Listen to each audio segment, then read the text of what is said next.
And we are live. Good afternoon to everyone. Buenas tardes a todos. Bienvenidos. Good afternoon, and thanks to everyone who's joining us today. Welcome to a virtual panel with the leaders of the 4FrontED ED Binational Megaregion. Today, the mayors of Yuma, Wellton, Somerton, San Luis Rio Colorado, Mexicali, Calexico, and El Centro will describe the main assets of the megaregion in regards to economic development, infrastructure, tourism, and education. Buenas tardes y bienvenidos a todos al panel virtual con los líderes de la megaregión binacional 4FrontED. Hoy, los alcaldes y alcaldesas de Yuma, Wellton, Somerton, San Luis Rio Colorado, Mexicali, Calexico y El Centro describirán los principales activos de la megaregión en materias de desarrollo económico, infraestructura, turismo y educación. My name is Luis Ramirez. I'm president of Ramirez Advisors International, and I will be your host during this event. I would like to describe the format for this panel. Each panelist will speak on their preferred language. Closed captions are available at the bottom part of the screen. Just click on the CC button and then click on Show Subtitle. Cada panelista dirigirá su mensaje en el idioma de su preferencia. Subtítulos están disponibles con el botón CC ubicado en la parte inferior de la pantalla.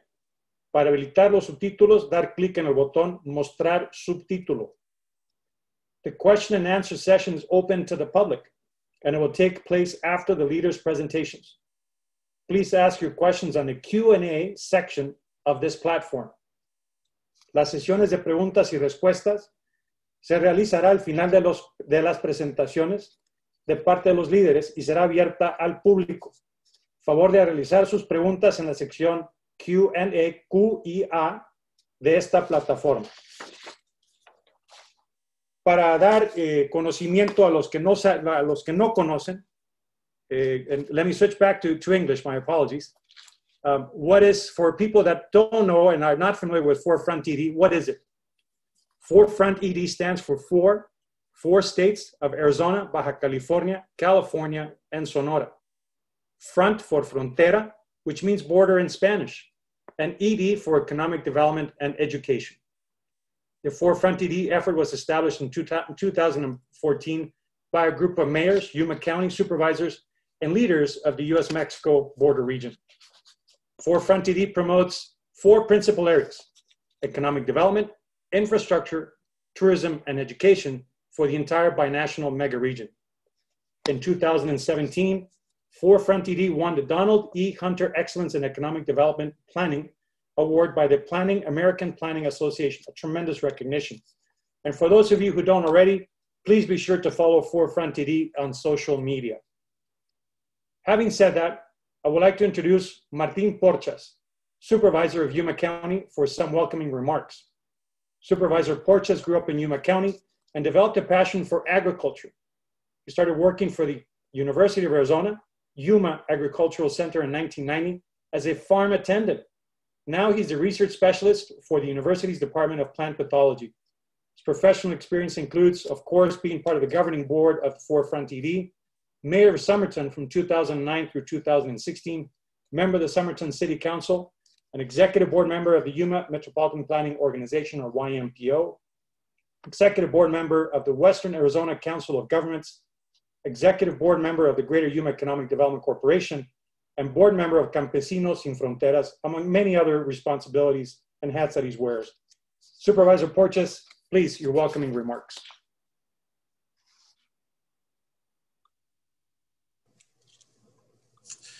Gracias, Luis. Thank you, Luis. The 4FrontED Binational Megaregion encompasses the intersection of four states: Arizona, Baja California, California, and Sonora, which are located in two nations. This powerful region includes 1.6 million people, a binational economy of $4.2 trillion, and an immediate access to a market of 53 million consumers. United by the waters of the Colorado River, the Binational Megaregion offers extraordinary economic, huge investments and education opportunities, a remarkable, unique shared heritage. Today, we are about to witness an unprecedented event that brings together the current leaders of the 4FrontED Binational Megaregion for the first time. This panel, the audience will learn more about the assets of our megaregion regarding economic development, infrastructure, tourism, and education. On behalf of Yuma County, I would like to thank all the panelists for accepting this invitation and also to the attendees for joining us. En nombre del Condado de Yuma, agradezco enormemente a todos los panelistas que participan en este panel. Es para nosotros un honor continuar con su apoyo y colaboración. A nuestros amigos de México, muchas gracias. Se lo paso atrás a ti, Luis. Muchas gracias, Supervisor Porchas. Thank you so much. But now let's start our discussion with our leaders of our binational megaregion. First, and we're literally going clockwise, so there's no specific order of preference. We're starting with the mayor of Yuma, Douglas Nicholls, who was raised in Yuma, Arizona, earned his Bachelor's of Science degree in engineering from Arizona State University, and continued his post-baccalaureate studies in transportation engineering. Mayor Nicholls is the 27th mayor of the city of Yuma. He began his second four-year term as mayor in January of 2018. His professional experience includes chairman and founder, of course, of the 4FrontED governing group, chairman of the Yuma Multiversity Campus Governing Group, chairman of the Colorado River Mayors Association, a very active Rotarian, president and owner of Core Engineering Group, among many other responsibilities. Mayor Nicholls, we welcome your comments. Thank you very much, Luis. And I'd like to thank all the mayors and Nazar for participating and putting this together. As Mayor Porchas mentioned, this has been the vision since we all got together to create this, is to have a whole region represented from the leadership side. And just to say I'm excited about it, it is probably an understatement. This is a great opportunity today to get started. So I know I've got limited time, so I'm going to move forward with talking about Yuma in the city of Yuma and what we're up to. So on economic development front, we're doing a lot of little things and some fairly large things in order to keep the economy moving. You know, this 4FrontED effort has stalled, or pandemic has really stalled a lot of things, but we're working on reevaluating our fees and our processes on development in order to encourage more investment into our community. We've already done our infill district guidelines that keep the regeneration of our community on the forefront. So it's not always about new land, but really working within the confines of the historic Yuma area. Water is one of those extremely important things to everyone in this desert Southwest. And so it's one of those things that we're constantly following. The city of Yuma has excellent water rights. And so we look for ways to use that effectively and efficiently within the region so that it is beneficial not just to us, but to the whole region. But right now we've been focusing on two primary industries. One is value added to our agricultural industry. We have a $3.5 billion agricultural industry here in the Yuma County area. And so what we can do and how we can add on to that is really kind of the low-hanging fruit, but also we have a potential for a very active defense industry, as we have over 800 highly trained Marines that have been working on F-35 and Ospreys and all sorts of military equipment with high levels of security clearance. And they exit the Marine Corps. They leave their time within the Corps here while they're here in Yuma.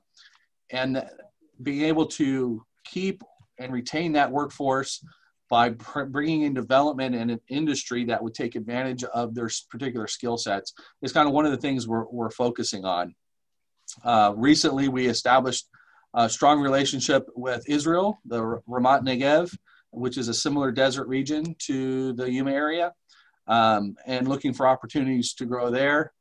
But all these have kind of culminated recently in some really positive news, and that is the revenues for the city of Yuma in almost every category are above the revenues generated last year at the same time. So what that means is the focus on buying local and focusing on our community has really helped our recovery in this COVID time. So we also have a lot of infrastructure work going on to support the economic development. We're redoing all of our roads as best we can, as long as we can keep our city continuing up and operating. We've recently received a grant to extend sewer to some of our industrial area for development here in Yuma. And then we're looking for the redevelopment of a historic structure, the Del Sol, in a public-private partnership to bring new life to the downtown building that's iconic, but needs a lot of help to get done. So we're working hard on that with grants and private partners. On to tourism, one of the things that has become apparent in the post-COVID or current COVID-19 era is large events aren't going to be for everybody. So we're still going to be promoting our large events as safety precautions allow, but we're also going to be focusing our tourism on more of individual experiences. That's the outdoors, that's dove hunting, that's off-roading, and the river. And how can people and families really engage the Yuma area on an individual basis? And really kind of focusing with our heritage area, the old historic Yuma. So it encompasses more than just Main Street. It encompasses the whole area that is where our history come from 100, 150 years ago. The last thing I talk about is education. Education is the basis for all those other things to do well. And so one of the major things that we've worked on 4FrontED is that relationship throughout the region and beyond of higher education. So we have signed an MOU, Memorandum of Understanding, with, I believe the number is 17 Mexican universities, the 3 Arizona State universities, and then our Arizona Western College and other educational institutions here in Yuma, to really focus on that cross collaboration. How can we do this best as a region? And so one of the things that we're working hard on, and we're getting ready to create the nonprofit organization for that, is the Yuma Multiversity Campus. And this would be a campus where the state universities would all participate in. And so as a student, you experience a single campus experience at a particular place, but you might be taking classes from various institutions, but your degree will be coming from one institution. So the importance of that is to raise our educational level of attainment of higher education here in Yuma County, which will open up opportunities for higher paying jobs, for industries that are more technologically advanced, and really spread the opportunity around in our community. And with that, I will turn the time back over, but thanks again for everyone's participation, and I look forward to hearing the rest of the presentations. Thank you, mayors. Mayor Nicholls, thank you so much for your presentation. And by the way, you were spot on at the time. So thank you. Keeping us on schedule. And by the way, remind all the participants, if you have any questions, please use the Q&A function at the bottom of the screen in order to submit your questions that can be presented to any of the panelists at the conclusion of the presentations. Next, we have Cecilia McCollough, Mayor of the town of Wellton, Arizona. Mayor McCollough is a native of Wellton. She has served on town council for 11 years and as mayor for 6 years. During her tenure as mayor, she has helped define a vision and a mission statement that exemplifies the town's council's vision for the future.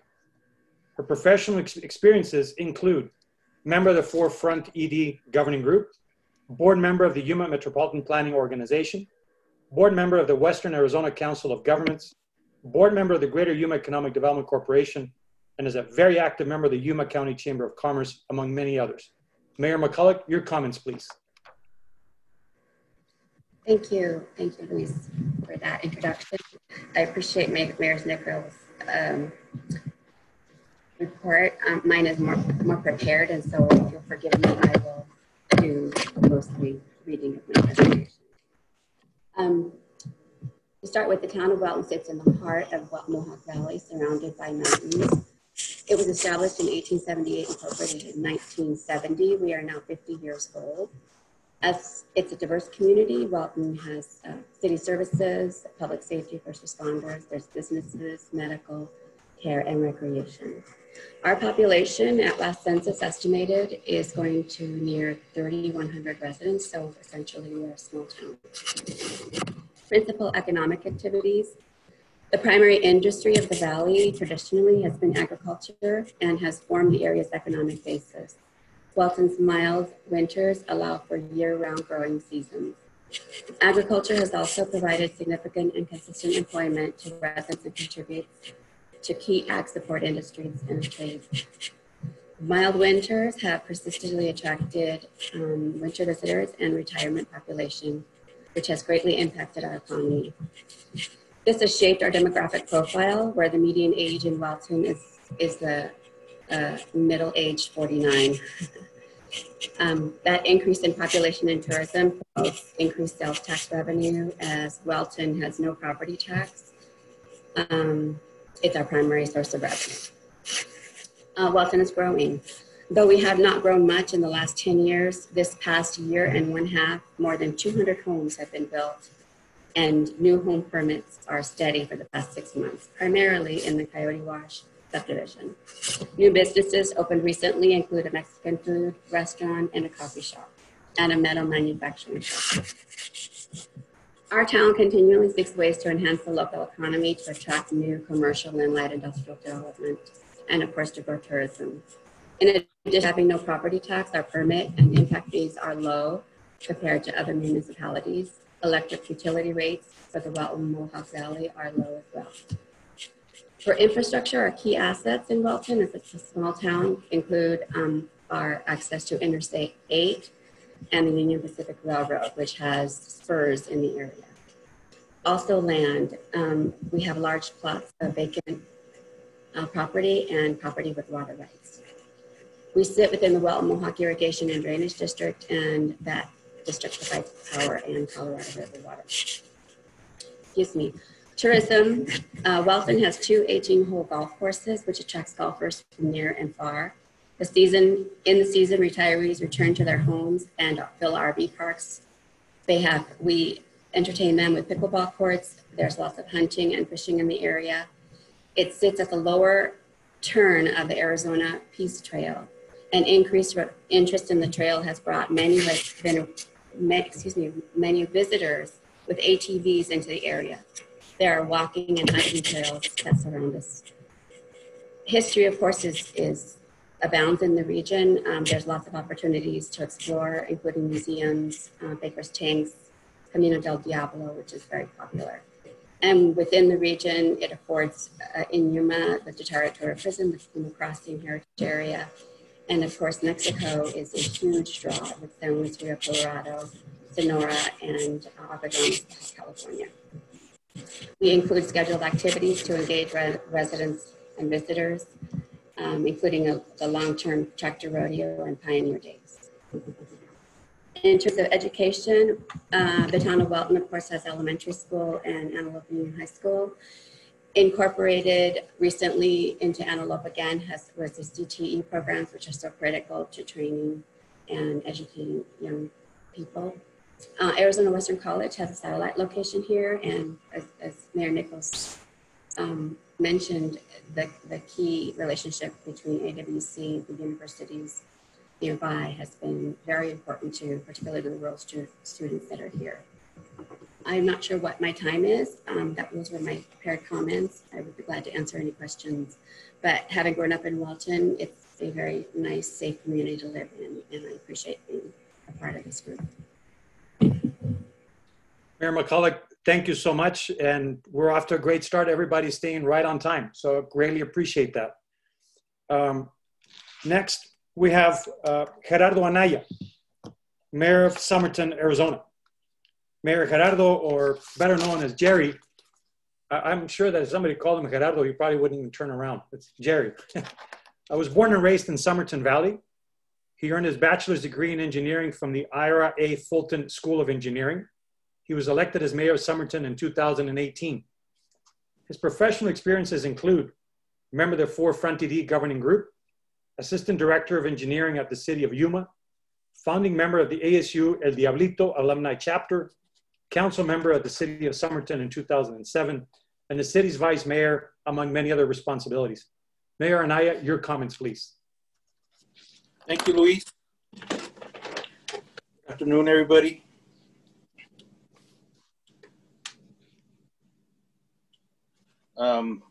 Somerton has a population of 17,500. We are between San Luis and Yuma on Highway 95. As far as economic development, what we're concentrating on is developing some commercial land that we have. On the east side of our city, we have 103 acres of commercial land, zone C2. And then we have 221 acres of light industrial. And all of them are within opportunity zones which offer tax incentives and amongst others that we have. And we have water there and sewer, we can extend it. And there's electric, there's gas, and there's communication also, infrastructure. On our west side of town, that's where we are working here this last couple of years. That's where a new high school is going to be built. And the city owns 25 acres of commercial land in which we offer incentives. And again, all that land is within opportunity zones. And here in January, we're gonna break ground for a new lift station that's gonna serve that north part of the west side of the northwest portion of Somerton. That's gonna open residential development and also is gonna serve the new high school. But there we have both water and sewer and every other utility that's needed. As far as tourism, we serve the winter visitor population and also the agricultural communities. Somerton surrounded by prime ag land. It's been historically the bed of Yuma County there. A lot of the farming families come from Somerton. Somerton was established in 1898 and it was incorporated in 1918. And so we have a golf course. There's also a hotel and the Cocopa Casino that serves the population. We have a bowling alley, and we also have various events throughout the year that serve the population, which is the Tamale Festival. Unfortunately, it was canceled this year due to COVID, but it's one of the biggest festivals in Arizona. We also have the Corn Festival, and we have also a big event, 4th of July. It's always, we always have a great turnout there. As far as education, we have 4 elementary schools. Yeah, we have K-8 school district, and we're about to build 2 additional elementary schools. And our school district actually extends up to the city of San Luis, so we're looking to building an elementary school over there. And what we're excited about is also the new high school, which hopefully we break ground here in the next 2 years. There was a bond that was passed by Yuma County voters, so we're waiting on the school facilities board to build that. And so we're hoping that with the new high school and installing the infrastructure there, that section of our city is gonna explode, the west side. And also Arizona Western College has had a satellite campus in Somerton since the 1990s. The middle school serves as the Arizona Western College campus there, and where they offer advising, they offer undergraduate classes and various services there. And, that's my presentation. Thank you, everybody. Mayor, thank you very much. And again, thank you for continuing the trend of staying right on time. I appreciate it. Next, we have Mayor, another Gerardo, Mayor Jerry Sanchez of the city of San Luis. Mayor Sanchez was appointed to his position in May of 2012. He received his bachelor's degree in microbiology and immunology from the University of Arizona, an advanced degree in medical technology from the University of Arizona, and a bachelor's of medical science from Midwestern University in Glendale, Arizona. His professional experiences include member of the 4FrontED governing board, council member of the city of San Luis since 2008, board member of the Yuma Metropolitan Planning Organization, active participant in U.S.-Mexico Border Mayors Association. I would also mention that the city of San Luis, under his leadership, received the Paul Fannin Award from the Arizona-Mexico Commission. Mayor Sanchez is a physician's assistant and actually has been dealing very much with the current pandemic that we're all dealing with, among many other hats that Mayor Sanchez wears. Mayor Sanchez, your comments, please. Gracias, Luis. Thank you. And first of all, thank all the mayors who are attending. Bienvenidos y buenas tardes a todos. I just want to say that it's been a work in progress. The 4FrontED, since we came up with the idea and we started meeting, it has little by little we've seen the progress, but it's still work in progress. I just want to talk about a little bit about the city of San Luis. I think a lot of people, well, before I started mayor, a lot of people did not know, especially in Washington, D.C., where San Luis, Arizona was. We were always, we are the border town. And so we want to make sure that people understand a little bit of San Luis. So I'm going to give a brief insight of the city of San Luis. City of San Luis is basically, our population is close to 39,000 population. It is projected that we're going to grow close to between 25 and 30% in the next 5 years. So we're looking at a population close to 48,000 by the year 2025. We are the fastest growing community in the state of Arizona, and yet and we're also the second, well, actually the fourth most affordable nationwide. So not only are we growing very fast in regards to homes, but we're also a very affordable place to build your home. So the numbers are there. I mean, even with the pandemic, our permits for construction continued. And so as I speak right now, our growth is still growing, and it's something to look at. And something good is happening here in San Luis, Arizona. The other thing is there's 8 million pedestrians cross our border. 8 million and close to 3.2 million vehicular traffic cross our borders yearly. We're talking about a $2.5 billion impact in Yuma County as a whole. So we're right next to the port. So the port of entry, the infrastructure is so important. Let me talk to you about a little bit about the infrastructure, the things we've done over the years, over the past 5 years. For example, San Luis One Port of Entry Annex building, $6 million. The federal government invested in a state-of-the-art annex building for pedestrian processing. I must say it's a work in progress because I'm still not seeing the numbers we saw before, but it is a $6 million beautiful building. And then again, I need to emphasize we need to invest in the new infrastructure for Port of Entry 1. ADOT and the county, we've invested close to $11 million to improve our Main Street. Our Main Street was basically unfunctional because of all the southbound and northbound traffic. That then again, it's affecting our city, still affecting our city. We've invested close to $16 million in infrastructure, in sewage and water. We want to make sure that we're ready for our growth, not in just 5 years, but in 10 years. We're calculating, I mean, our projections, when we invested our money in our infrastructure, we were thinking a population of 50 plus. So San Luis is thinking about it. We're not just thinking we're looking 10, 15 years down the road.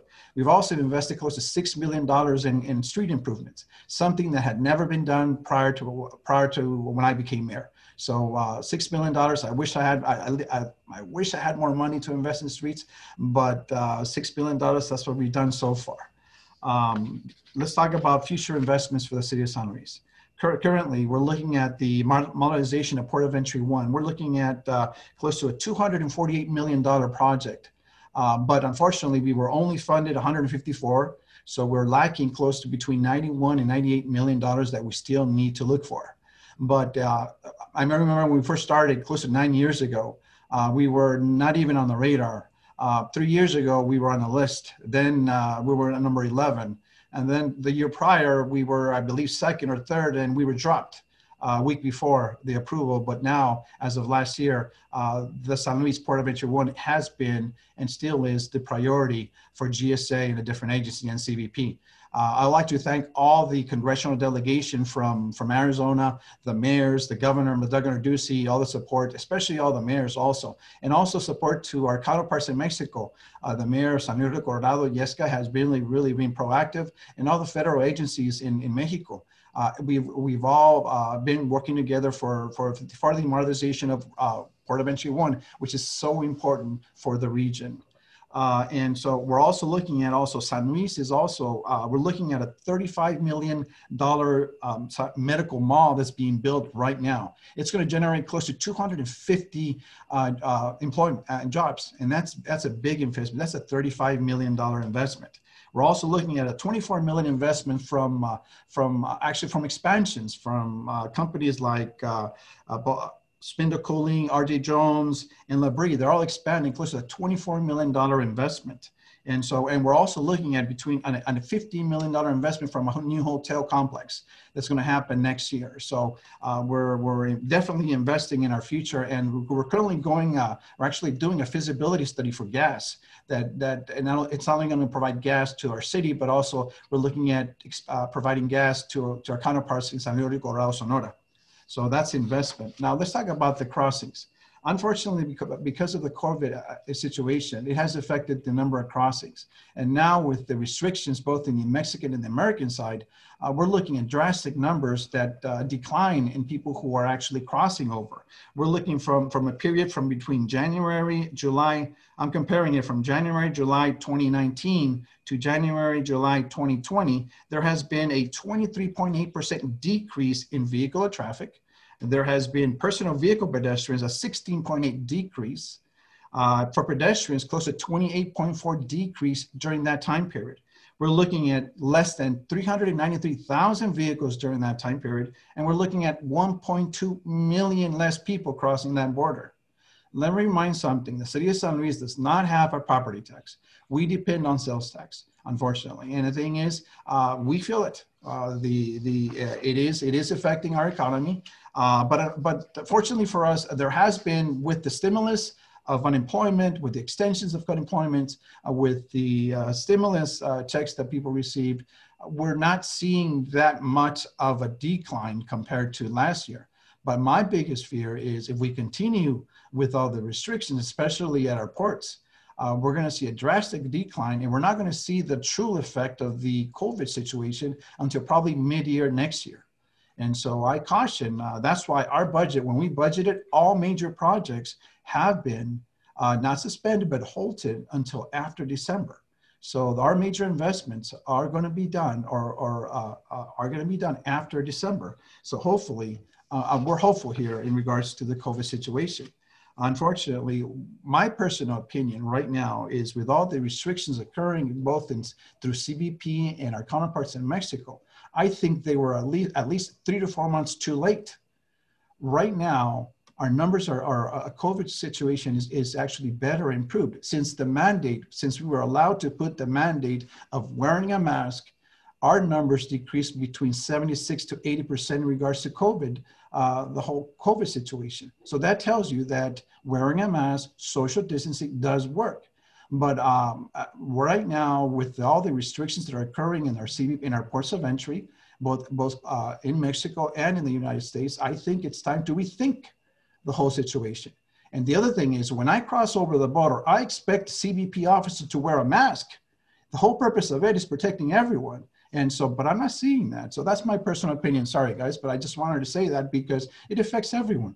It affects both here in San Luis, and it also affects our counterparts in Mexico. I see the businesses are hurting here in San Luis, Arizona, and also in Mexico, and in Yuma also. So the key thing is we need to rethink the whole thing. We need the federal government to participate in local conversations, not just on just figures. So that's my take on that. Now, in regards to education, one of the things, thank you. One of the things about San Luis, we're ranked between, there's over 167 high schools in the state of Arizona. We're ranked number seven in the percentage of our students going to college.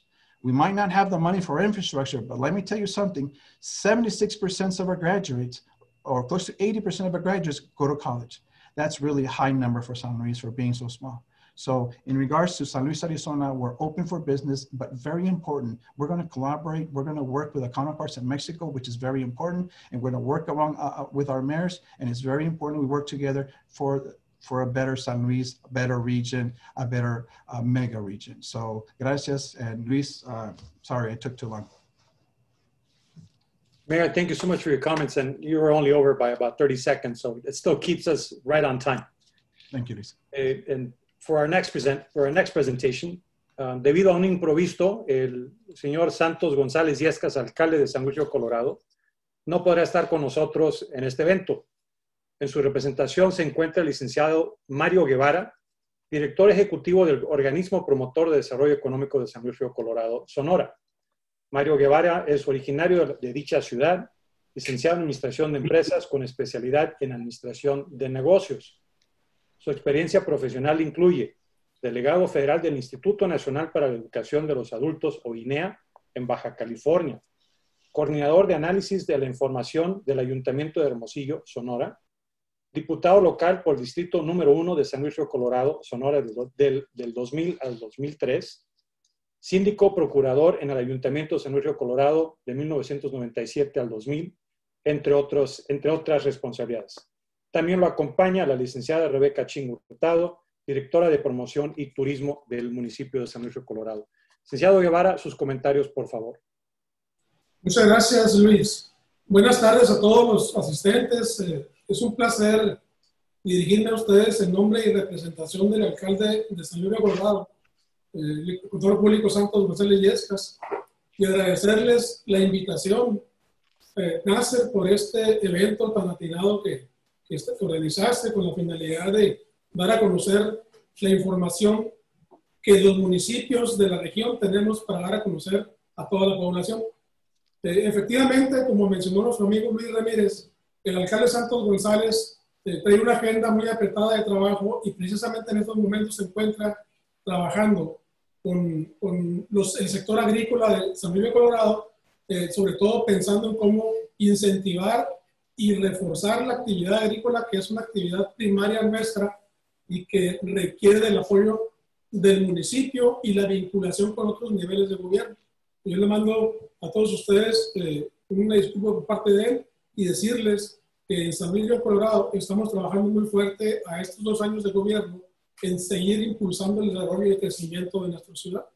El alcalde Santos González ha puesto desde el inicio como premisas fundamentales para desarrollar su gobierno la honestidad como un principio básico para el ejercicio de gobierno.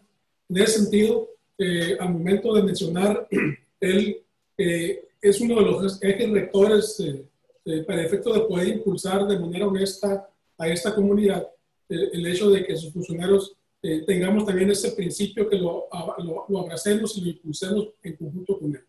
En el mismo sentido, yo les quiero decir a ustedes que precisamente en estos 2 años de intenso trabajo que tiene el gobierno de Santos González, se han logrado algunos cambios en la forma de hacer el gobierno, en la forma de poder trabajar directamente con la sociedad en general y particularizar con grupos organizados. Ahí yo les quiero mencionar también que el sello primordial de este gobierno de Santos González Yescas es el acercamiento con la comunidad. Es un gobierno con sentido social, como le llama él, para el efecto de poder abrir las puertas del gobierno municipal y que toda la gente se sienta atendida y que se sienta que sus problemas se están solucionando.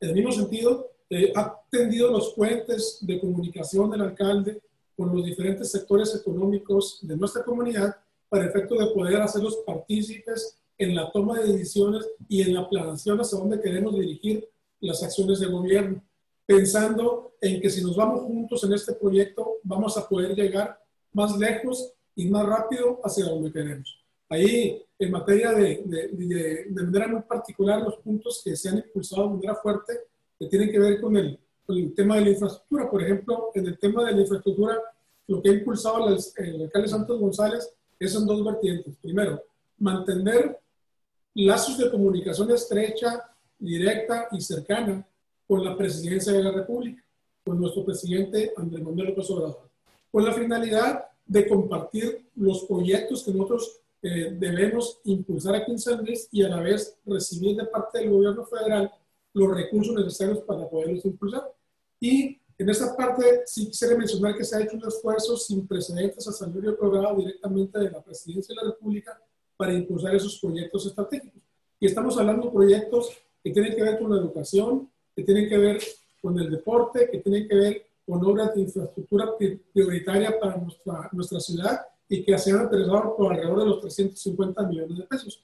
Luego ya hablamos de manera particular qué obras son las que se han impulsado. Bueno, yo les puedo mencionar en materia deportiva que se inyectaron alrededor de los 58 millones de pesos para terminar el estadio de béisbol que apunta para ser de primer nivel y que en las próximas fechas van a tener noticias importantes de la Liga Mexicana de Béisbol que se pueda adherir a nuestra ciudad como una estrategia de promoción para la ciudad. En el tema educativo, se ha hecho también un esfuerzo interesante en materia de inversión en infraestructura, sobre todo en escuelas, en rehabilitación de espacios públicos, en instalación de infraestructura básica para las mismas escuelas, que se ha hecho tanto con recursos propios como con recursos del gobierno federal, y estamos hablando alrededor de los 80 millones de pesos más o menos que se han invertido en esta parte de ahí. Y luego, si vemos, por ejemplo, el tema del esparcimiento, se ha hecho también una propuesta por parte de nuestro presidente municipal y donde la SEDACU ha invertido una cantidad también importante de recursos para rehabilitar un parque que nosotros aquí le llamamos Parque de la Tortuga. Ese parque está ubicado en una posición estratégica de nuestro municipio, sobre todo en áreas periféricas, donde la gente, los habitantes alrededor de ese parque necesitan tener también el espacio suficiente para poder recrearse junto con sus familias.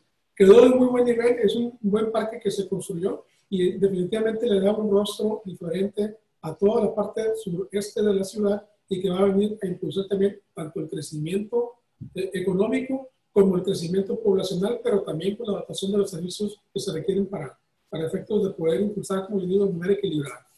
En materia de desarrollo económico, se han hecho esfuerzos también interesantes estos últimos 2 años. Aquí es importante mencionar que se construyó o se constituyó un organismo exclusivamente para promocionar a la ciudad en materia de desarrollo económico. Este organismo, además de conformar parte de la estructura del ayuntamiento como un organismo descentralizado, incluye la participación de la sociedad a través de un consejo consultivo. Este consejo consultivo aglutina todas las que son las cámaras empresariales, aglutina a los sectores económicos de San Luis, a todas las actividades con el sector primario, secundario y terciario. Estamos hablando de la industria, de la agroindustria, del comercio, servicio y turismo, para efecto de que todos en conjunto, en colaboración con ambas partes entre el Consejo y el gobierno municipal, podamos desarrollar una agenda de trabajo que nos permita avanzar en un solo sentido. ¿Para qué? Pues para que finalmente logremos nosotros armonizar las acciones de cada una de las partes y las saquemos en conjunto.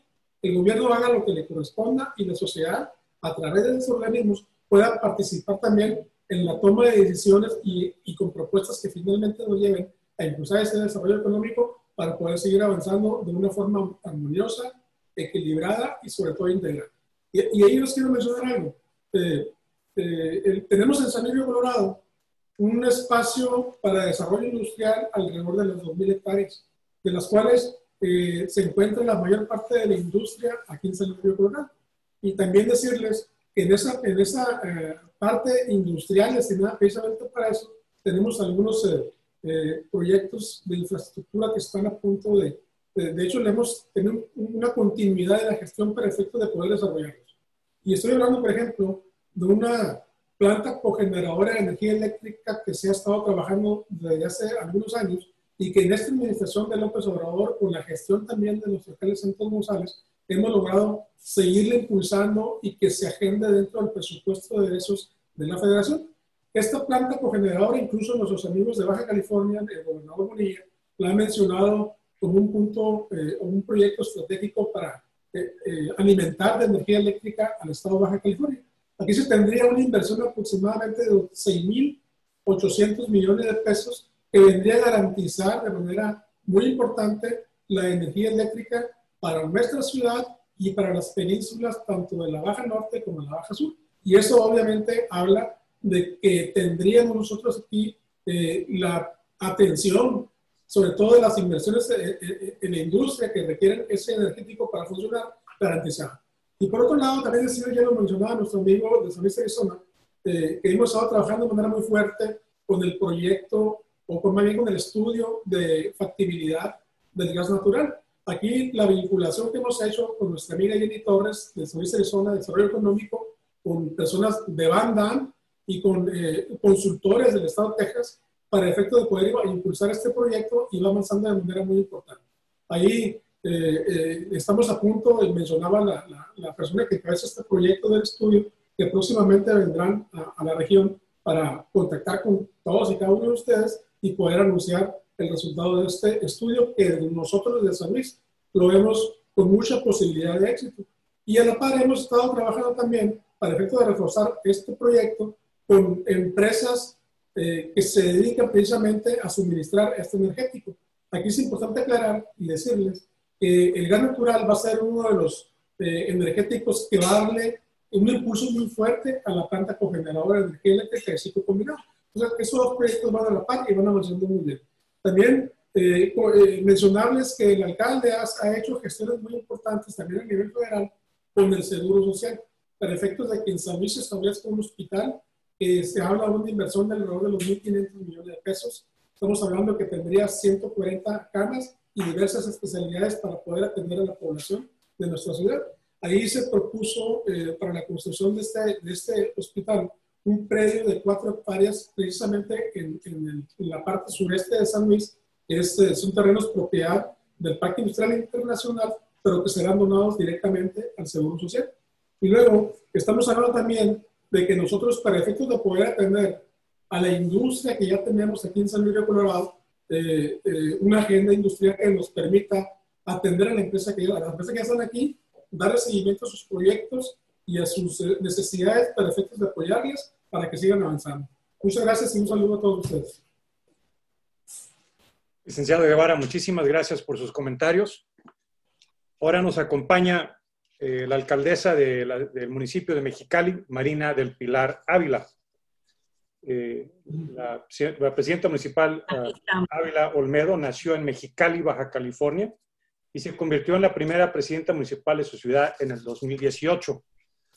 Estudió la licenciatura en Derecho en el CETIS Universidad en Mexicali y posteriormente cursó 2 maestrías, una en Derecho Público en el Instituto Tecnológico y de Estudios Superiores de Monterrey, el TEC, y otra en Administración Pública de la Universidad Autónoma de Baja California. Su experiencia profesional incluye diputada federal por el 2º Distrito de Baja California, gestión en el Poder Judicial de la Federación, ponente en Derecho Constitucional en la formación jurídica, una presentación que ella efectuó en Lima, Perú, ponente en el tema de la problemática de la migración en México y el respeto a los derechos humanos de los migrantes, que impartió en la 5ª Conferencia Binacional de Migración en el 2014, entre otros logros. Alcaldesa Ávila, por favor, sus comentarios. Claro que sí, pues primeramente me da mucho gusto saludarlos a todas y a todos, especialmente les mando saludos a mi amigo Santos González Yescas, a mi amiga Rosie Arreola, te mando un fuerte abrazo, a mi gran amigo Efrain Silva también un beso, un abrazo, y a todos también desde acá de Mexicali, pues nuestro más sincero reconocimiento y todo el gusto de saludarlos. Pues es un honor y felicitar también a la organización por la organización de este evento, que sin duda nos aboca, ¿no?, a seguir pujando por nuestra región, que es muy peculiar, en la frontera norte de México y Estados Unidos, y en esta zona convergemos 4 estados, Baja California, California, Sonora y Arizona, lo cual nos convierte sin duda en una gran hermandad en la que compartimos afectos, donde tenemos amigos y familiares en cualquiera de las ciudades de los 4 estados que se encuentran en esta zona, y que también compartimos los mismos retos y las mismas problemáticas, sobre todo en materia de seguridad, en salud, en medio ambiente. Y quiero comentarles que, bueno, yo estoy convencida que trabajando en unidad como lo hemos venido haciendo de forma coordinada, vamos a lograr superar todos estos retos y a sacar adelante a nuestras comunidades. Y en ese sentido quiero agradecer el inmenso apoyo que hemos recibido por parte de todos ustedes, de este esfuerzo binacional que hemos venido haciendo durante los últimos meses, que nunca antes se había visto en Mexicali, esa coordinación esa hermandad tan cercana con los gobiernos de nuestras ciudades hermanas fronterizas. Recientemente hemos cumplido un año al frente de la administración municipal en Mexicali. Quiero decirles que no ha sido nada fácil. De los 12 meses, 7 han sido de COVID y pues hemos sido una de las ciudades donde mayor impacto se ha originado a causa del coronavirus. También comentarles que somos una ciudad de 1.200.000 habitantes y al igual que ustedes, pues nos hemos tenido que enfrentar a esta pandemia. Sin embargo, también quiero compartir con ustedes y con nuestros hermanos de Sonora, California, Arizona, que en Mexicali durante este primer año hemos dado pasos importantes en materia de desarrollo económico. Recientemente la empresa de productos médicos Medline dio a conocer una nueva inversión de $50 millones, lo cual es una gran noticia porque además viene a generar muchísimo empleo y esto todo justamente durante la contingencia y la emergencia sanitaria, lo cual, pues a pesar de que nos ha golpeado muy fuerte en materia económica la pandemia, quiero que sepan que aquí en Mexicali hemos seguido generando empleos, somos de los pocos, somos el único estado en el país que ha logrado generar empleos durante la pandemia, más de 30,000 empleos durante todos estos meses y las inversiones han continuado llegando a Mexicali. Asimismo, este fin de semana el secretario de Desarrollo Económico ratificó que aún con este panorama, pues tenemos la menor inflación en la media nacional y bueno, que hemos logrado crear únicamente en Mexicali alrededor de 1,500 empleos.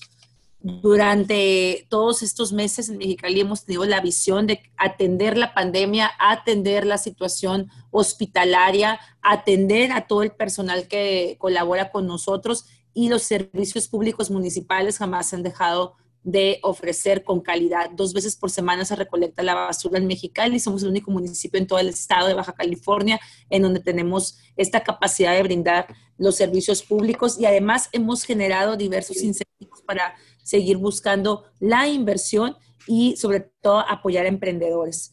Con el apoyo del Cabildo de Mexicali logramos la aprobación de diversos incentivos y descuentos en la realización de trámites relacionados con el sector comercial, con la construcción, con los negocios y esto también ha sido una forma de promover el empleo y una mejor economía local durante esta temporada de emergencia sanitaria. Quiero comentarles que durante estos meses hemos incentivado, hemos creado un aumento del 13% en las licencias de construcción, aún con toda la contingencia.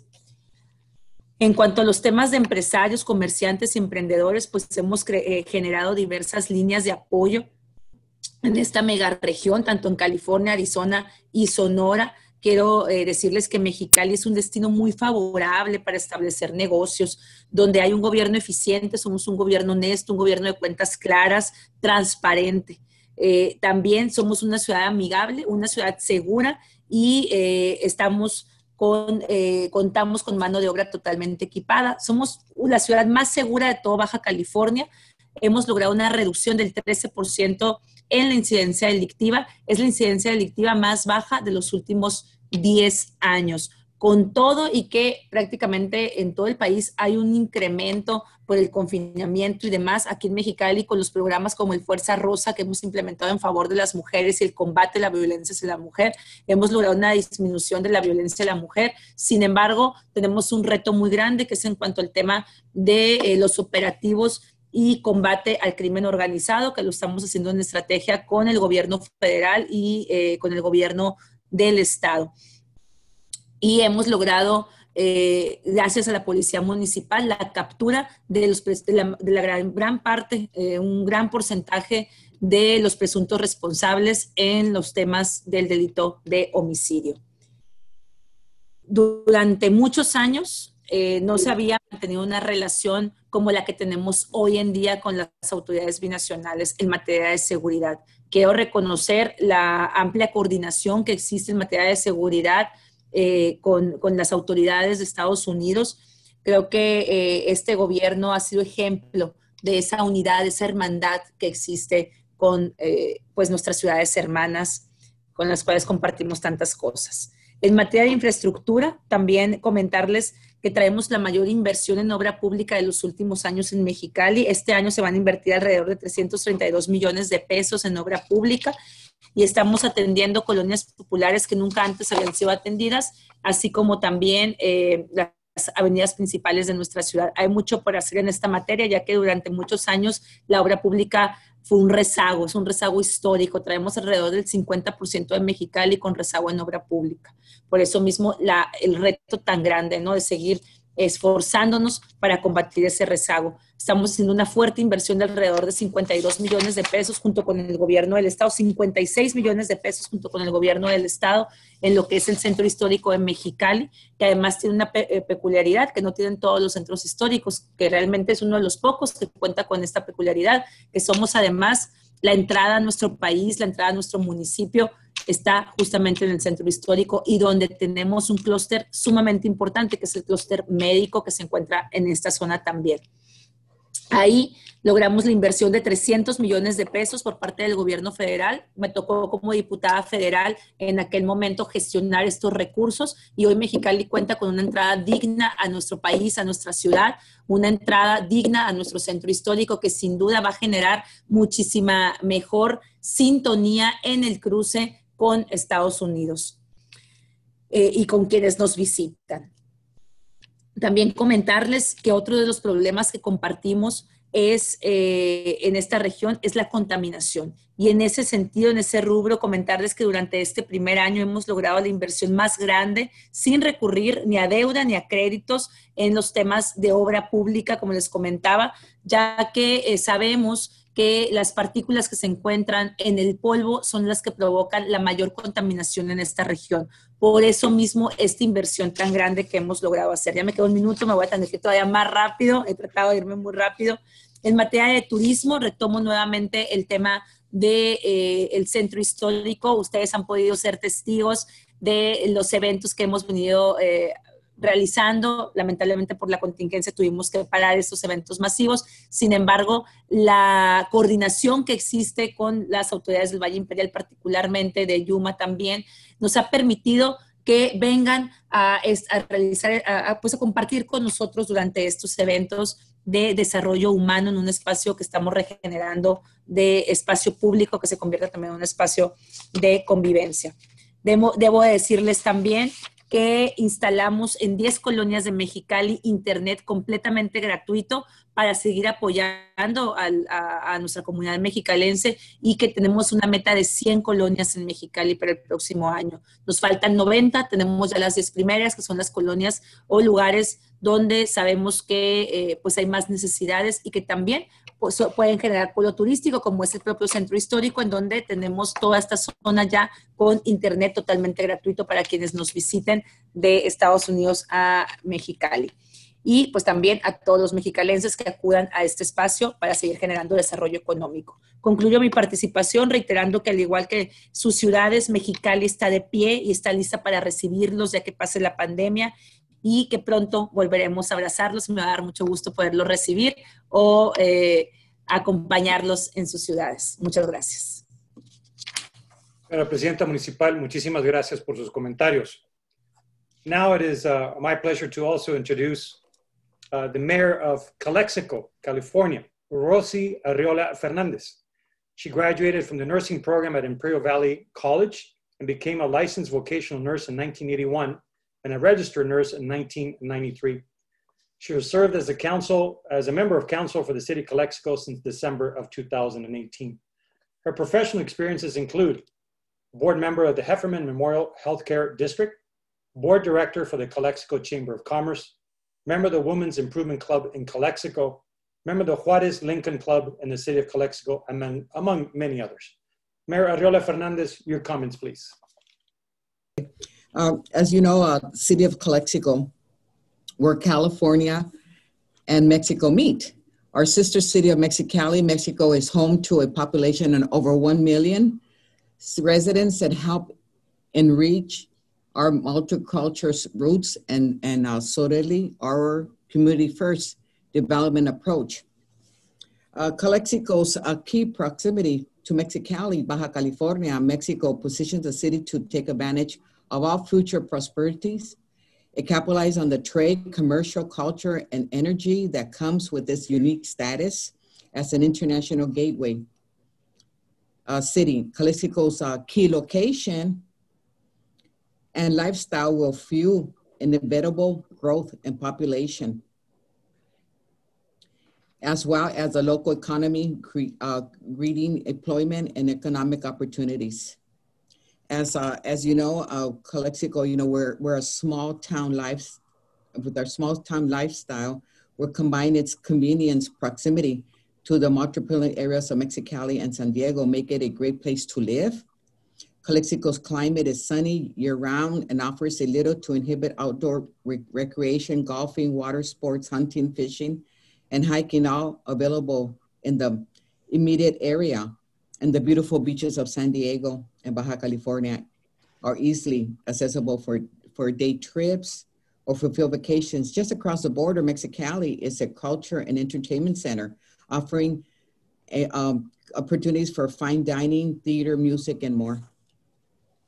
And as for our economics as well, or you know, we're a foreign trade zone. Business and trade opportunities. The city of Calexico is part of Imperial Valley Foreign Trade Zone. JPA is an advisory board designated by Imperial County to promote and manage the FTC program. The IVFTC, JPA is represented by the county and 5 cities with the leadership of the IVFTC, GPA, and enforcement of CBP. Imperial Valley is ideal to benefit from the FTC program and grow the success of international trade related to businesses. As you know, we have a small international airport, and maybe the airport, I guess you could also say it's used for tourists. We do have a lot of celebrities that use private jets or the private planes to stop in Calexico and visit our area. For our education, as you know, Calexico public and private schools offer nationally recognized winning primary and secondary educational programs. Post-secondary education is available at the Calexico campus of the San Diego State University and Imperial Valley College. In addition, there are more than 20 local agencies and programs providing vocational training, which could be tailored to the specific needs of potential employers. I would like also, you know, thank Mexicali Mayor and that we are working together as sister cities, and also for the invitation today. Thank you very much. Mayor Silva grew up in Holtville, California, has a bachelor's degree in public administration from San Diego State University, Imperial Valley campus, and an MBA from Northern Arizona University.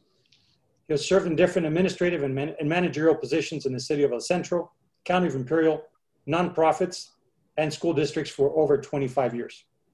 His professional experience include Dean of Economic and Workforce Development for Imperial Valley College, member of El Centro City Council since 2007, member of El Centro, mayor of El Centro, 2011 and 2015, and board member of the Central Union High School District 2002 and 2006, amongst many other responsibilities. Mayor Silva, your comments, please. Yes, thank you so much. One thing that was omitted from my bio, which I want to reiterate because I'm very proud of being a Cachanilla, being born in Mexicali. Listen, I first want to start by thanking you, Luis, and Azar for organizing this event. And I also want to thank Mayor Nicholls for his leadership and advocacy in creating and advocating for the FrontED initiative. And I'm very proud to say that the city of El Centro is now a participant in 4FrontED. Next slide, please. So strategic planning is obviously the cornerstone of any good organization. And I want to say that in the city of El Centro, we take strategic planning very seriously. We have our Vision 2050 plan that lays out the infrastructure needs for the city through the year 2050. And that's really the foundation for the completion of our strategic plan that we completed a year ago and the creation of our new plan that we're working on right now. And strategic planning is not me, it's not the council, it's the community. So we go out and do complete outreach to our communities, English and Spanish, and making sure that we hear from our community as to what the expectation is to increase their quality of life. Next slide, please. So this is just a brief summary, and I don't know, I can't cover this in 7 minutes, but this gives you a summary of the investments that we have made in our community in terms of economic development and tourism, $42 million, infrastructure, $36 million, recreation, $28 million, business loan program, which we have upped since COVID and be able to provide the resources to our businesses to be able to reopen and be able to have a productive return to our business community, and also the expansion of our hospital. Next slide, please. So the major project that's going on in the city right now is the extension of Imperial Avenue South. If you know El Centro and you travel through Imperial Avenue, which is our heaviest corridor, it stops on I-8. You can only go left or right. So we are building a bridge. It's going to be an investment of $42 million that will allow residents to be able to go south of the city on Imperial Avenue. Right now it's mostly vacant land, and so we anticipate that in the very near future, with increasing access south of the city in a very vital corner of our community, that vacant land will soon become thriving commercial housing development in the city. And so we're very excited about that. We also completed the bridge. If you have been to our mall, you see our beautiful bridge that has really increased and provided a safer avenue for our residents and visitors to be able to go to our mall. There is a development in the works to be able to create or build another mall nearby. And so the infrastructure to be able to accommodate that is built, and we're very proud of that as well.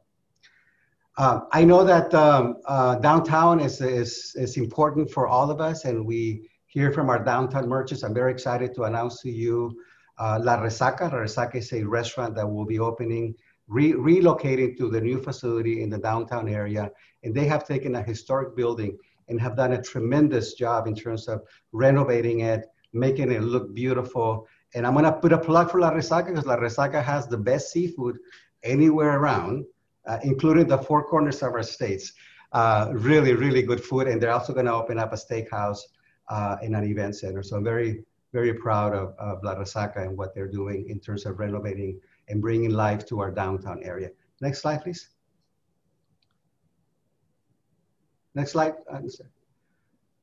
We don't think about El Centro as being a tourist location, but we are. Film production is a major tourist investment in our community. Every year we see many, many features, commercials, spots that are filmed in El Centro. Our latest one, we were visited, we hosted The Rock, Jack Black and Kevin Hart, and when they built, they filmed Jumanji 2.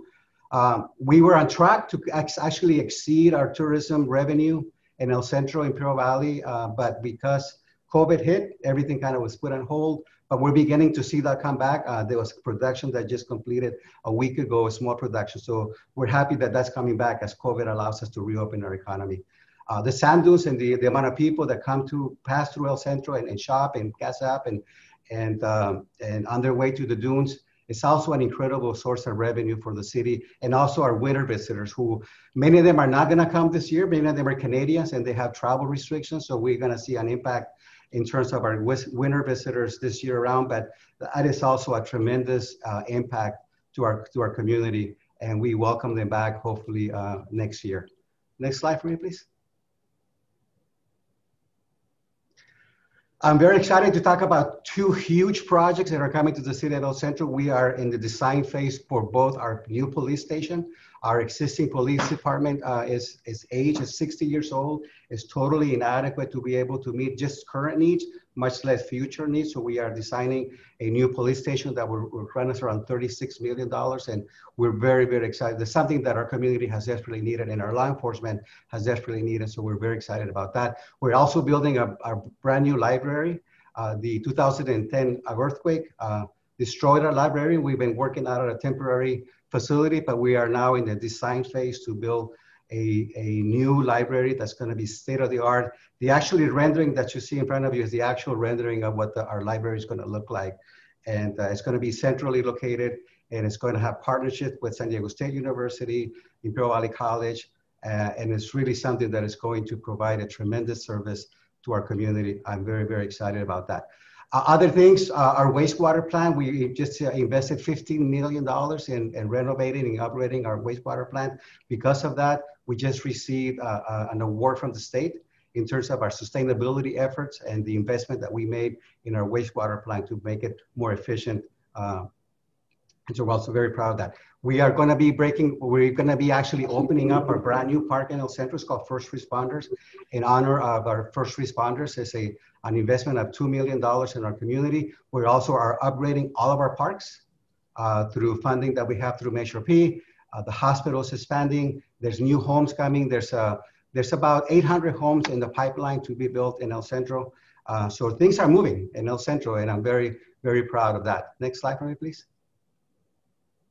In terms of our recreation, our state-of-the-art skate park that opened 2 years ago, and I'm amazed how many people use it, particularly pre-COVID.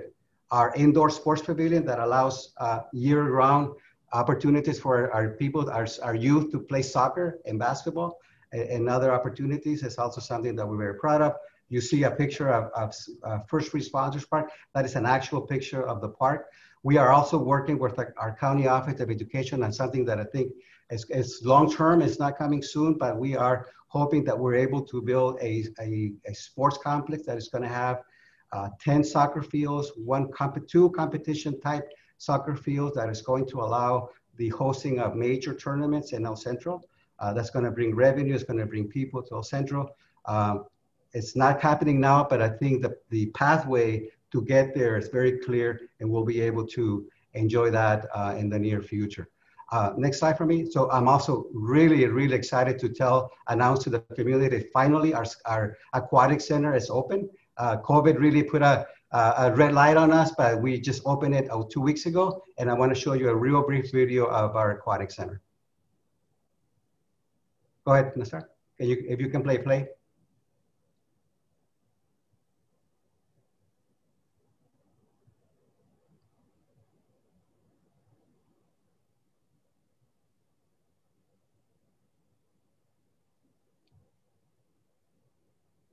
And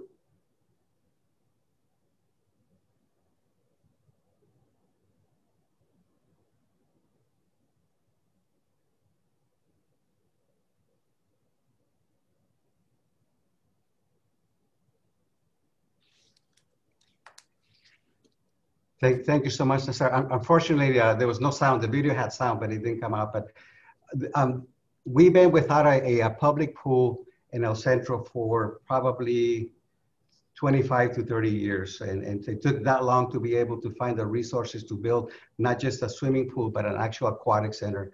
And providing that to our community is something that I'm also very proud of. We're working on COVID and be able to provide resources to our businesses. And we have a number of forgivable programs, loans to our businesses that if they're used for COVID-related expenses, that we're able to forgive those loans in some cases. So we're making that accessible. We're making the process to apply for those very easy as well. Next slide for me, please. Next slide. I'm very proud of the relationship that we have with Mexicali, and we are very proud to say that through the City of El Centro, we have made some donations to help our law enforcement officers and in the public infrastructure in Mexicali. The City of El Centro has donated to Mexicali 2 police vehicles, 1 fully equipped fire engine, and also miscellaneous equipment, those protective gears that our firefighters were using that is no longer applicable. It no longer meets California standards, but we're able to provide that to Mexicali. Next slide for me, please. Also, our hospital has been very generous to the city of Mexicali. Next slide, please. And we were also able to donate equipment that is still good equipment, but it didn't meet certain regulations, so we were not able to use it, but we donated to the city of Mexicali adult-based pediatric beds, bassinets, and you see the total investment that we the total donation that we're able to provide to our brothers and sisters in Mexicali. Because I've always said, when Mexicali does well, El Centro do well, and vice versa. That's all the time I have. I was able to squeeze out in 7 minutes. I'm very proud of myself. Mr. Mayor, thank you so much for in order to get the discussion started. I see that we actually have 2 consuls who are participating in the, who are watching the webinar right now. We have Consul Jose Larios of Mexico, based in Yuma. And also we have the Honorary Consul of Canada, Glenn Williamson, based in Phoenix, Arizona. And I will, you being the moderator, I will use my discretion with the first question that connects to a little bit of what was already mentioned by a couple of our presenters. And this is addressed to all mayors and all the municipal presidents. From Mr. Williamson, on behalf of the Canadian Consulate, says, how are you communicating with your Canadian snowbirds to evaluate this winter season? And as you mentioned, Mayor Silva, there is a concern, of course, for Canadian visitors to the United States, and not necessarily coming into the US, but also returning to Canada becomes one of the concerns.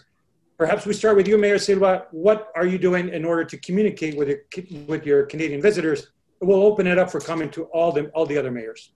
Thank you, Luis. So obviously, the people that have a vested interest in communicating with our winter visitors are the RV park themselves, who have the contacts, have the contracts, the lease agreement. So my communication and trying to keep up with this is by talking to the owners and the managers of the RV parks that house our winter visitors. What I've been told is that because it's kind of odd that some of the Canadian visitors are going to be able to fly in, because you can fly in from Canada, but you can't drive through Canada. And so, there are some of our Canadian visitors that have indicated to the park owners that they are going to make that trip and fly in, and because most of them leave their infrastructure, their RV homes here in El Centro year round. But those that are not able to fly or choose not to fly, they're going to be restricted. So it's going to be an impact on our economy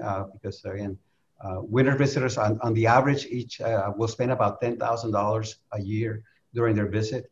And so that's, you don't multiply that by the number of visitors that we have. It's a huge impact on our economy. If the Consulate of Canada has some suggestions of what we can do to improve that communication and facilitate the conversation and exchange of ideas, I'll be more than happy to listen to that and take any suggestions that may be offered. Any additional comments from the other mayors on the session?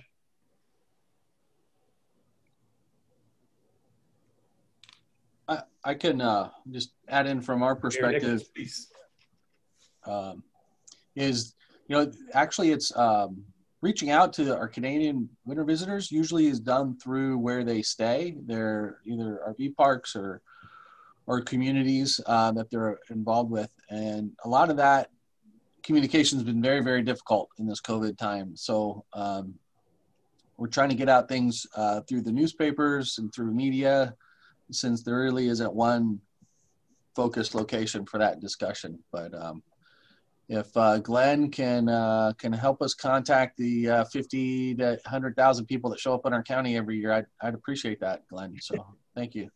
Well, certainly, and I will, as Councilor Williamson is a friend, I will offer that we can share his contact information with all of you, so that you can establish a direct dialogue with him. I know he's been to the Yuma San Luis region personally, so this is an area of interest. I know Mr. Williamson is still listening, so we will share that information. Any additional comments on the outreach to our Canadian visitors from any other mayors?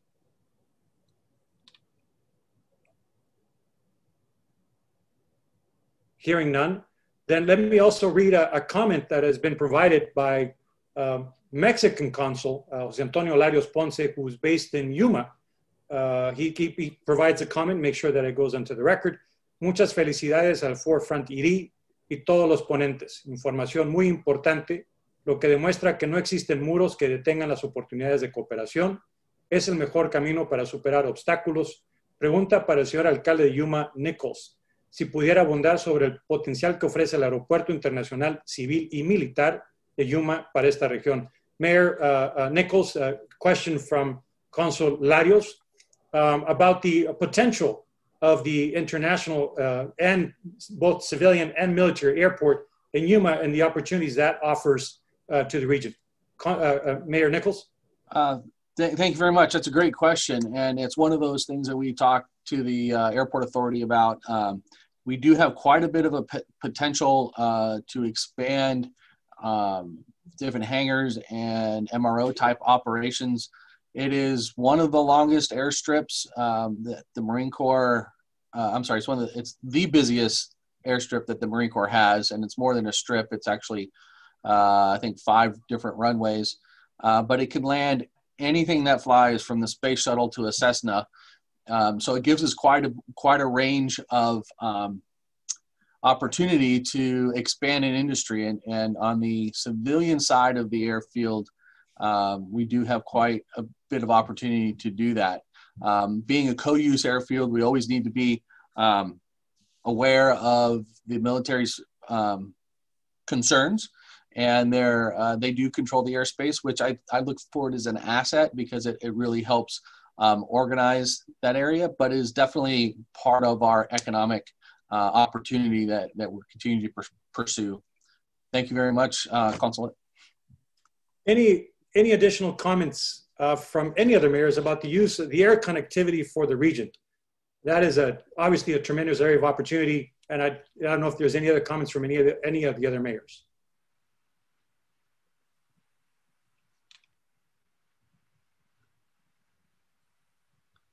Hearing none, then let me continue with some of the comments that have been, questions that have been submitted by people who are participating in the webinar. From Mr. Carlos Gonzalez. After having these difficult times with the pandemic, what are the most critical changes that we must make to face the future effectively with economic development, infrastructure, tourism, and education? And I'll open it up to any one of the mayors that would like to start answering that question. Let me say that everybody's anxious to get back to a normal or semi-normal life, and the personal, psychological, economic impact of COVID in our communities is one that is devastating. And our communities are tired. They're tired of the restrictions that we place here in California. I understand the dynamics. I understand the sacrifices that we have to continue to make. My messaging throughout this has been, let's be vigilant. Let's continue doing what we have to do to be able to open our economy.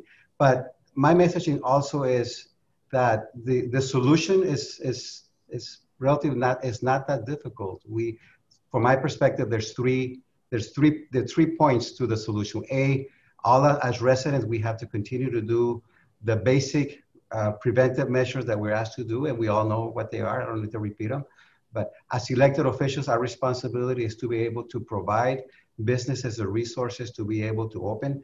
We have seen businesses that are not going to reopen, right? Or when they reopen, they're going to have difficulty. So we are establishing the loan program that we talked about, and we purchased some PPE that we are providing to our businesses free of charge to be able to open. But also the businesses that, in fact, when they do open or they're able to expand their operation, that they also are prudent and enforce those same preventive measures. I think that if we all do our part, my messaging has always been, we all need to be part of the solution, and together we'll overcome this. And that's just the economic side. But when we open up our businesses, both the personal impact and the psychological impacts of COVID are also going to be alleviated from my perspective. Any other comments from mayors on the changes that we need to make in this pandemic, or perhaps, hopefully, in a post-pandemic environment? Luis? Mayor Nicholls. So one of the things that we're working on locally is something that is coming out of the University of Arizona in their research, and that is being able to test large groups of people, populations. So they're using at U of A to test the dorms. Here in Yuma, the Yuma Center of Excellence for Desert Agriculture has developed it to use to test our farm laborers while they're out in the field, since they're in close proximity, being able to test them collectively through sewage effluent provides real-time information. Actually, it provides information 7 days earlier than what's identifiable through any other test. So the city of Yuma, we're also going to be testing our sewage plants, not because that'll focus in on a particular group, but that it'll give us a general trend of where our community is going. And just so that we can, as a community, be proactive and try to be ahead of the curves when things pop up. Because as I understand it, this will be coming back. And so I think what all that means is we need to step back and take a look at what can we do to protect our communities in a more holistic manner. Right now, there's some very specific things we all need to be doing, the masks and all those things. But with general community testings and just awareness, those things are, I think, going to help us in the future to make sure we're ahead of the curves and can hopefully predict and reduce the exposure to our vulnerable populations. Thank you, Mayor. I see that Mayor Sanchez has turned on his monitor. Do you have a comment, Mayor Sanchez? Yes, I have a quick comment, real quick. Unfortunately, the COVID reality is real. I need to emphasize this very, very much. The state of Arizona, there was at least a 75% decrease in cases. This happened like in 2 or 3 weeks after the mandate for wearing our masks. Something as simple as social distancing, something as wearing your mask, can actually facilitate all the financial, all the economic openings that people are discussing. One thing that I'm seeing, yes, there is a second wave on its way, and I believe it's already here. But the difference is we are wearing our masks, we are doing our social distancing, but the problem is fatigue. The problem is people are frustrated.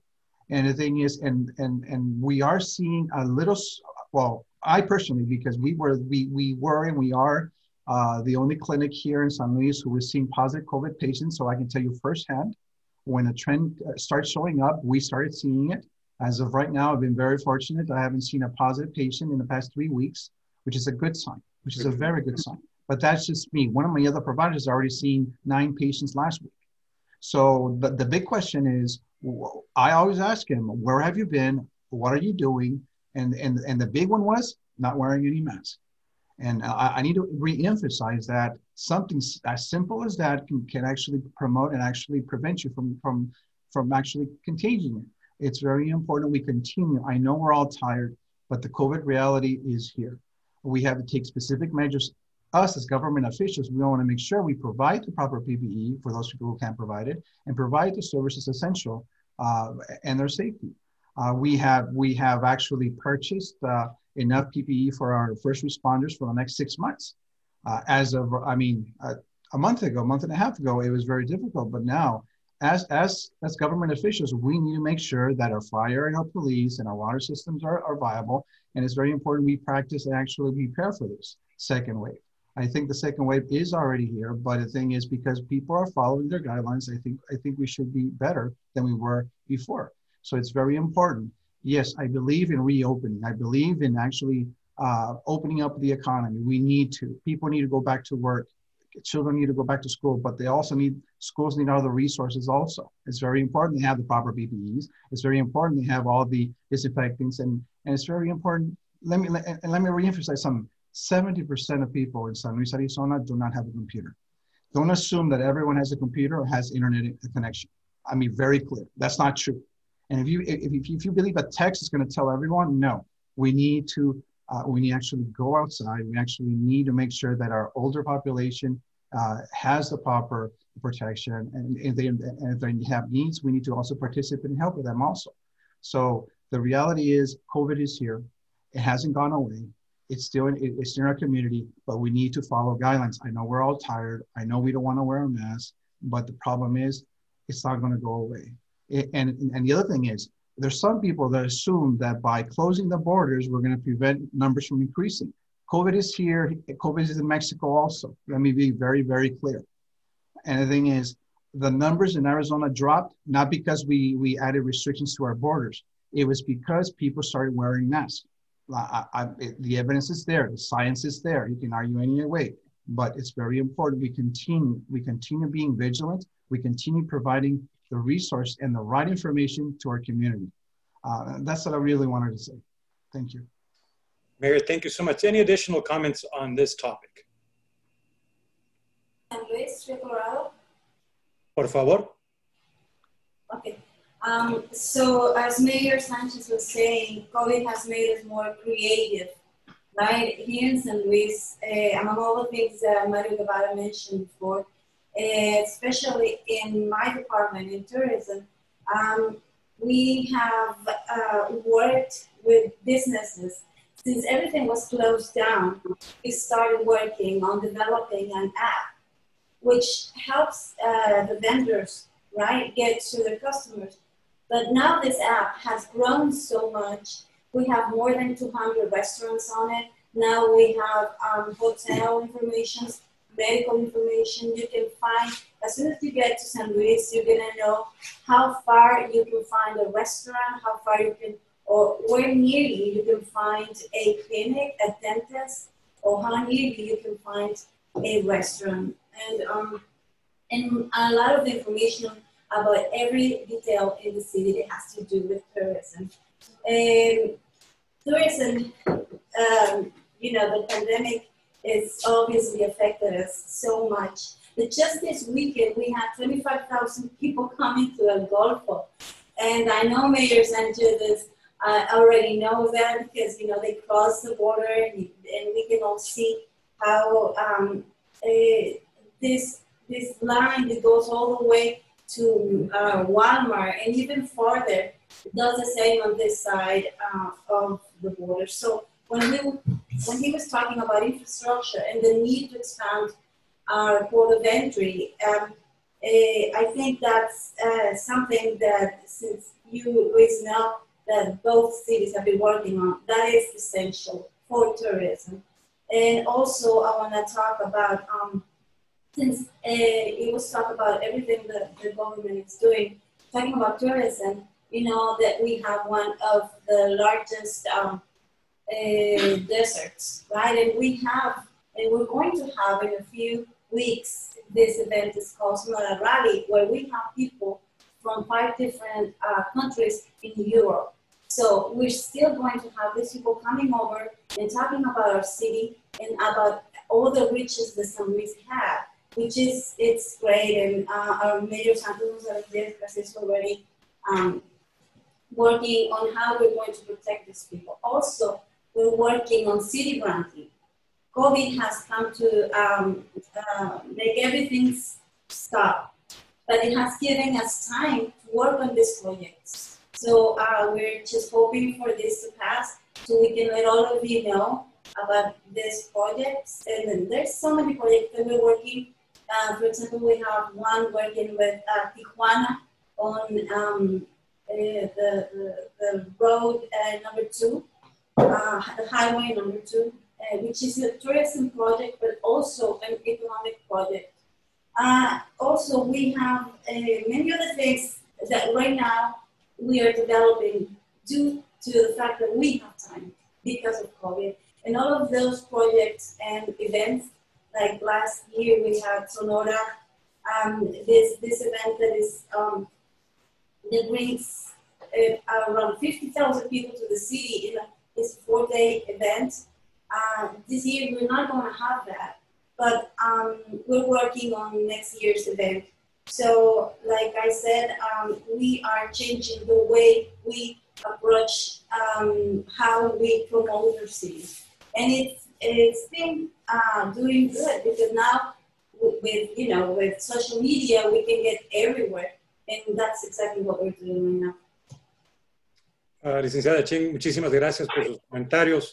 And we're a little bit past time, but we see that we still have a tremendous number of participants. There's more than 80 people still watching the webinar. So we're going to take advantage of that participation and ask one final question. It's from Francisco Lara Valencia. An important asset for cities and regions working in building prosperity and sustainability are universities and research centers. What role do you think universities should play in facilitating innovation and collaboration in the 4 valleys of the region? And I'll open it up to any one of the mayors that would like to address the issue of universities and research centers. Adelante, licenciado Guevara, por favor, de San Luis Río Colorado. Sí, gracias, Luis. Definitivamente, la educación es uno de los temas fundamentales que debemos seguir impulsando para el desarrollo equilibrado de las comunidades. En el caso particular de San Luis, las universidades o los centros universitarios que tenemos se encuentran ahorita trabajando de manera muy fuerte para atender el tema de la pandemia y poder continuar con la educación de los alumnos utilizando la tecnología. Ese es un tema que de alguna forma lo hemos estado tratando. Pero también decirles que en el caso particular nuestro tenemos en las universidades carreras universitarias que van dirigidas precisamente a los sectores económicos preponderantes de nuestra comunidad. En ese sentido podemos encontrar profesionistas preparados en el área agrícola, en el área industrial, en el área de la programación, en el área de la robótica, e incluso en el área médica por el sector de la enfermería. También decirles que se tiene pensado, y eso ya hemos estado trabajando a través del Consejo Consultivo, en carreras nuevas que tienen que ver con la aeronáutica y que vendrán a reforzar las cuestiones educativas para proveerle al sector empresarial los perfiles necesarios y preparados para poder apoyar el desarrollo de sus empresas. Y en ese sentido, parte de nuestro trabajo de promoción que hemos hecho, de posicionamiento de San Luis en la campaña nacional que hicimos y la que estamos por iniciar en Estados Unidos, va incluido el tema de la educación, porque para nosotros es importante atraer a empresas a la región, no nada más para nosotros, sino que sea en la región, para efecto de que también conozcan que en San Luis Río Colorado tienen el capital humano suficiente y preparado para poder proveerles de la mano de obra y de las cuestiones administrativas de las cuales van a demandar. Entonces, definitivamente son importantes, son un punto estratégico del gobierno de Santos González y además, les mencionaba al principio, hemos conformado un consejo consultivo por todos los sectores y las universidades locales juegan un papel muy importante a la hora de la toma de decisiones para poder proveer al sector productivo de personas preparadas. Senador Guevara, muchísimas gracias. I see that Mayor Nicholls does have also a comment on this issue. Yeah, to build on what's already been said, you know, in Yuma County, we have 17%, I believe is the right percentage, of our population has a bachelor's degree or higher. That's a really, really low number. And so we need the universities engaged, and they are, and they're working hard. And that's where the Yuma Multiversity Campus can come along to encourage that, that process in a very, very dramatic way. So what we're looking at is, as the universities engage, they're engaging with industry. They're engaging with Arizona Western College. They're engaging with those 17 universities in Mexico to innovate, to collaborate with industry here for the benefit of this whole region. So the only way to take that 17% number up is to make sure that we've got plenty of opportunities for people to achieve bachelor degrees and master's degrees, to do research, for industry to engage with higher education. And that's going to bolster our economy and really build upon the great assets we all have. There are some great universities in the region, particularly in the Mexicali and San Luis area, Rio Colorado. But being able to help those opportunities to have a greater reach, I think we can do that here locally. And not only can we really need to be focused on getting that done. Mayor Nicholls, thank you for those comments. And again, it's the education and the research is one of the four core principles of the 4FrontED. So this is probably a great way to wrap it up in our discussion. We're a little bit beyond our scheduled time.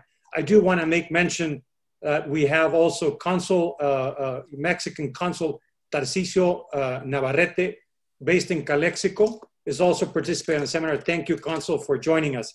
Now it is my pleasure to introduce Nasser Mendez, a dear friend, but also the one who put all of this together. So if I would, as we're transitioning to Nasser, I would also ask all of our mayors to please turn on your cameras so we can actually do a photo that will include also Nasser as the principal organizer and executive director of the 4FrontED. So please, Nasser, if we could ask you to make your closing remarks on behalf of 4FrontED. Thank you, Luis. My pleasure. I would like to add to the presentations that the main asset of the 4FrontED binational megaregion, in my personal opinion, is its people. Talented, dynamic, proactive, and diverse people. A perfect example of this is this group of panelists that we have today. We have engineers, attorneys, people working on the health sector, education, administration, among others. These professional men and women are leading our towns and cities. That is great. Let's keep working together for our binational megaregion. Let's move forward to the next level. Estoy convencido del trabajo en equipo, que es el mejor, y considero que la relación binacional México-Estados Unidos es fundamental para la prosperidad de ambos países. Thank you all. Muchísimas gracias, y de nuevo de parte de 4FrontED, agradecerle a los alcaldes por tomarse el tiempo, su participación. Ha sido un evento esencial, primero demostrando de nuevo el liderazgo de la región en promover la misma región. Así que se les agradece. Don't think this is a done deal. This is the first of many such conversations that are being organized by 4FrontED. Please follow us on social media. Please provide comments. Nasser will be doing the follow-up with all of these activities. So thank you all very much. I ask the mayors to stay on for another 10, 15 seconds to make sure we have the appropriate pictures. But again, to you mayors and to all the participants, on behalf of 4FrontED, thank you for taking the time today. Gracias. Buenas tardes. Thank you.